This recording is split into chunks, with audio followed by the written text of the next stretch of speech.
Bonjour, aujourd'hui nous parlons des familles monoparentales. Alors, quelles sont les difficultés auxquelles font face les parents qui élèvent seuls leurs enfants? Comment faire pour s'en sortir? Vous aurez toutes les réponses dans cette vidéo.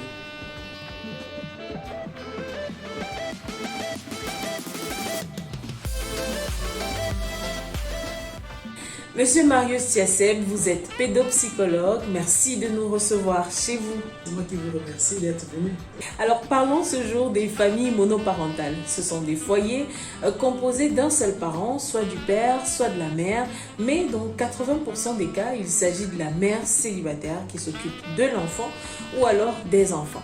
Alors dans ce type de famille, il peut arriver que l'enfant soit en proie au déséquilibre, au manque de paix. Mais de quel genre de déséquilibre s'agit-il réellement?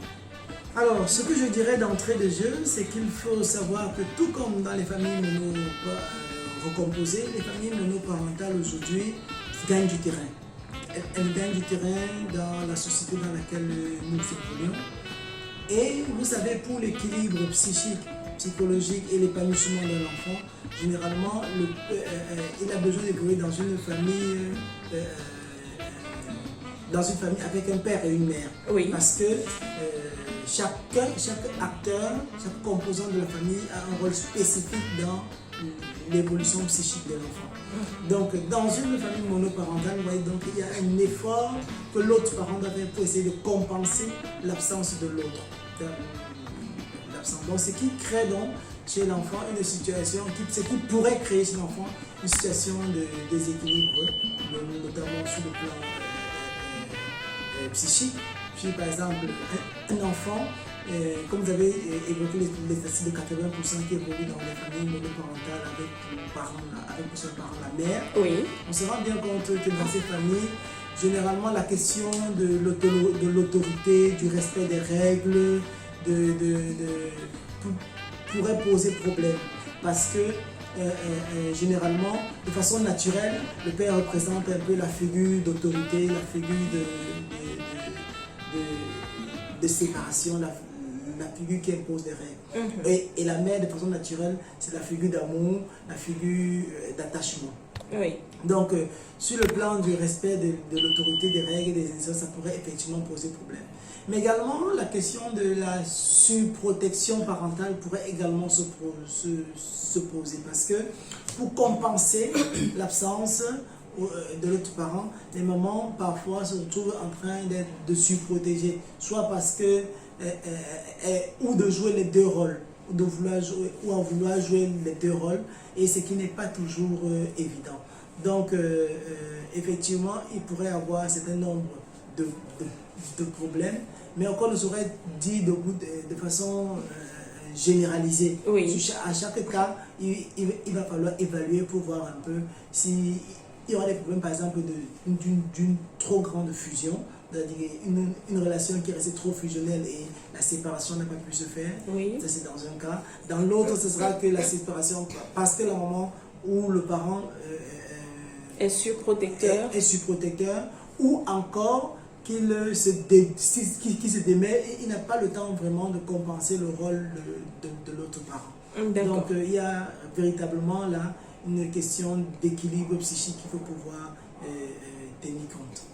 Monsieur Marius Tiasseb, il posera certainement des questions, il s'agit de l'enfant, mais faut-il toujours expliquer à un enfant pourquoi le second parent est absent?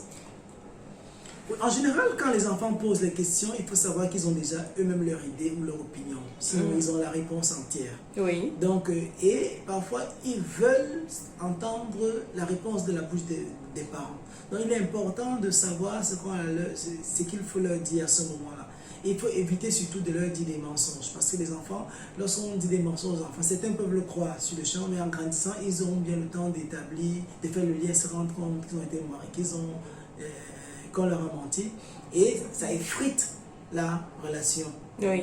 Ça effrite la relation. Donc, ce qu'il faut savoir, c'est qu'il faut tout de suite, il faut toujours engager le dialogue. Parce que l'enfant a la possibilité de comparer. Même s'il a la maternelle, il voit quand même que chez ses camarades, parfois c'est papa qui vient l'accompagner à l'école, parfois c'est maman, ou bien parfois c'est les deux, et chez lui, ce n'est pas le cas. Mais il faut pouvoir lui expliquer ce que la particularité et la spécificité de la famille dans laquelle il évolue, sans pour autant lui expliquer les raisons totales de cette situation. Parce qu'un enfant n'a pas besoin de savoir pourquoi, dans les détails, est-ce que tout le mal qu'on pense de son parent, ou bien surtout quand c'est le mal, parce que quand c'est le bien, c'est pas forcément mauvais, que tout le mal qu'on pense de son parent, ou toutes les raisons qui ont fait en sorte qu'on se sépare, mais il a juste besoin de savoir qu'il ne vit pas dans la même situation que les autres enfants. Et s'il y a une possibilité d'associer l'autre parent, malgré la distance, ce serait un atout. Pouvoir le faire pour que l'enfant sache que malgré le fait qu'on n'est pas dans la même maison, qu'on n'est pas dans le même environnement, il peut tout de même compter sur son père ou sur sa mère qui vit ailleurs. En cas d'abandon volontaire d'un enfant ou alors de décès, est-ce qu'il faut quand même lui dire que son autre parent l'a abandonné ou alors qu'il est décédé? Bon, c'est déjà deux situations différentes. Donc, si on prend le cas de décès, il faut clairement communiquer sur le décès et lui expliquer ce que c'est que le décès. Mais il y a des enfants qui ne comprennent pas toujours ce que c'est que la mort parce en fonction de leur âge. En fonction du niveau de développement, l'enfant ne peut pas, certains enfants ne perçoivent pas encore que la mort est une séparation définitive. Et c'est pour ça qu'il faut trouver dans les mots qui sont adaptés à leur âge, savoir qu'on ne le verra plus peut-être, d'autres diront qu'il repose en paix, il est avec Dieu, il est dans un autre monde. Mais toujours est-il qu'il faut pouvoir clairement communiquer qu'il ne le verra plus parce que le parent est décédé. Maintenant, en cas d'abandon, c'est un peu plus délicat. C'est un peu plus délicat parce que dire à un enfant qu'il a été abandonné peut être également assez difficile à supporter. Elle loue émotionnellement et peut amener l'enfant à se replier ou à vivre certaines frustrations. Néanmoins, il faut pouvoir lui expliquer que, par exemple, s'il a été abandonné, il faut lui expliquer qu'il bénéficie de votre amour pleinement. L'autre parent n'est peut-être pas là. Ne pas mentir, j'ai dit tantôt, mais lui dire que l'autre parent n'est pas là et que plus tard, on pourra lui expliquer clairement toutes les raisons qui font que l'autre parent n'est pas là, s'il n'est pas capable s'il est encore très jeune. Mais s'il est suffisamment grand, s'il est capable de raisonner, on peut lui présenter les faits et à lui de conclure qu'il a été abandonné. Et éviter par exemple de lui qui de but en blanc, qui a été abandonné, qui n'a pas été aimé, mais lui raconter les circonstances dans lesquelles il a été retrouvé, dans lesquelles il a grandi, dans lesquelles il a vécu, et à lui de faire ses propres conclusions et veiller à évaluer ce qu'il ressent derrière pour voir comment l'accompagner à intégrer. Dans le cas où un enfant, par exemple, a été abandonné par son père, alors qu'il était encore un fœtus ou, je sais pas moi, un nourrisson, et qu'il se retrouve avec un autre père, c'est-à-dire un père par intérim, qui décide, lui, de prendre soin de cet enfant. Est-ce qu'il faudra lui dire un jour que, tiens, ton père géniteur t'avait abandonné et celui-ci, ce n'est pas réellement ton père, ou alors le laisser vivre dans ce mensonge toute une vie? Est-ce que ça pourrait pas créer des problèmes psychiques, des gènes plus tard? Non, je dirais d'entrée, je dirais tout de suite que l'enfant a le droit de savoir la vérité sur ses origines, sur son identité. Oui. Vous voyez que la question de l'identité est quelque chose de fondamental et de très structurant chez l'enfant. Le qui suis-je, d'où est-ce que je viens, quelles sont mes origines, où est-ce que je vais, c'est très important pour que l'enfant puisse se projeter. Oui. Donc, le fait de savoir, il faut pouvoir trouver le moyen, l'occasion de lui dire que ses parents est ton père, parce qu'il faut pouvoir distinguer le père géniteur.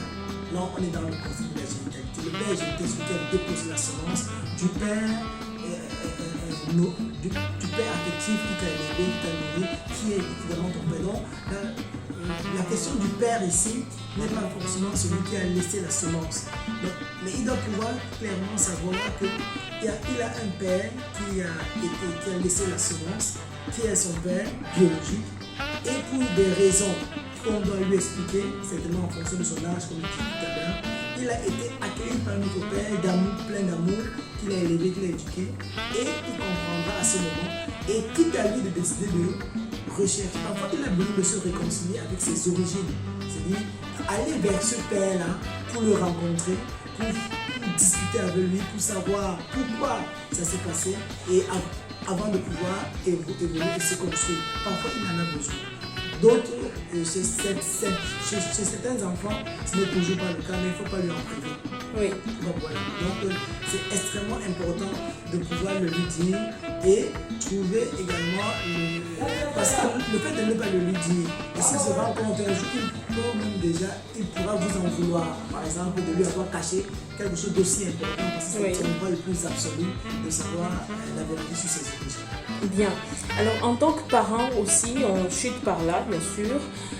On peut être déséquilibré souvent tout seul dans l'éducation de son enfant. Il n'y a pas que les enfants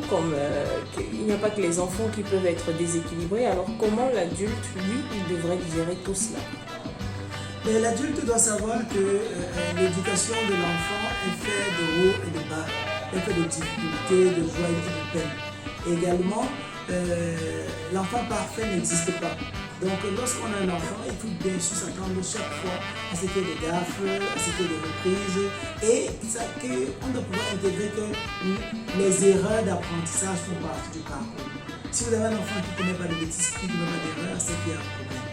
Donc un enfant, pouvoir accepter cela fait déjà partie du jeu éducatif. Donc le parent doit pouvoir intégrer que son enfant puisse commettre des bêtises, que son enfant puisse crier contre lui, puisse être en désaccord, mais de sa posture de parent, il doit également pouvoir tout le temps revenir là-dessus pour essayer de discuter, se fâcher, mais comme on dit chez nous, on se fâche contre l'enfant, mais on ne le jette pas de lui. Bien, merci Marius Tiassep de nous avoir reçus dans votre cabinet encore ce jour. Eh bien, merci de nous avoir écoutés, merci de nous avoir regardés. Alors si vous avez aimé, n'oubliez pas de liker, de partager, de vous abonner pour recevoir toutes nos autres vidéos. Merci, bye bye.